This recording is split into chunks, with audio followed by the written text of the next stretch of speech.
আসসালামু আলাইকুম গাইস, কেমন আছেন আপনারা সবাই? আপনাদের জন্য রেসিপি নিয়ে আসি। প্রথম দেখুন এখানে বেশি করে পেঁয়াজ, বেশি করে কাজু বাদাম, পিস্তা বাদাম আর কিশমিশ দিয়ে আমি ভালো করে 2-3টা কাঁচামরিচ দিয়ে একটু ব্লেন্ডার করে নিছি। কইরা দেখুন এখানে পেঁয়াজ দিছি, আধা কাপ তেল দিছি, দিয়ে কিন্তু শুকনা মশলাটা দিছি, যেটা গরম মশলা, এলাচি, দারচিনি, তেজপাতা সব দিয়ে তারপর দেখুন আমি এখানে বেশি করে যে মশলাটা বাড়ছি ওটা দিয়ে দিলাম। মশলাটা দিয়ে আদা রসুন দিলাম এখানে আমি। আর এখানে দেখুন অল্প করে জায়ফল যুক্ত বাটা দিছি, ধনিয়ার গুঁড়া দিছি 1 চামচ, হালকা আধা চামচ লাল মরিচ, আর গরম মশলার একটু ফাঁকি দিছি আধা চামচ, আর আমি এখানে জিরার ফাঁকি দিছি। দিয়ে কিন্তু স্বাদ মতন আদা দিয়ে ভালো করে একটু কষাই নিছি। কষায় কিন্তু দেখুন এখানে আমি একটা বাটির টক দই, আধা কাপের 1 কাপ টক দই আমি এখানে দিয়ে দিলাম। এবার এই টক দইটা দিয়ে কিন্তু আমি এই মশলাটা একটা ভালো মতন কষানো যত পর্যন্ত মশলাটার থেকে তেল না উঠে।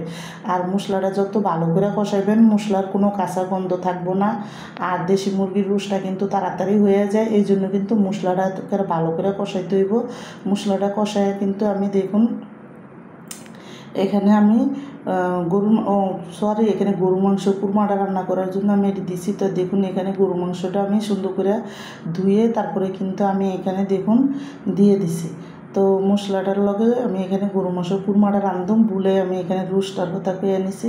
তো দেখুন এখানে কিন্তু আমি গরু মাংসটা সুন্দর করে ধুয়ে একটু বড় বড় পিস করে হাড্ডি আর মাংস মিলে আমি লইছি। নিয়ে কিন্তু ভালো করে এখন আমি এই মশলার সাথে মিলাই দেব। আর মশলাটার সাথে মিলাই কিন্তু এই মশলাটা একটা ভালো মতন এই মাংসটা একটা ডাইকা, যতক্ষণ মাংসটার ভিতরতে পানি না উঠে ততক্ষণ আমি এটা রান্না করবো।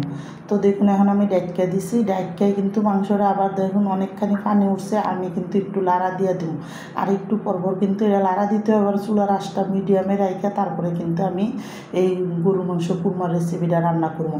তো আমার এই গরু মাংস কুরমার রেসিপিটা যাদের পছন্দ তারা লাইক সাবস্ক্রাইব দিন, প্লিজ আমার ভিডিওটা আপনি বেশি বেশি শেয়ার করে দিন আর সাবস্ক্রাইব করে দিন।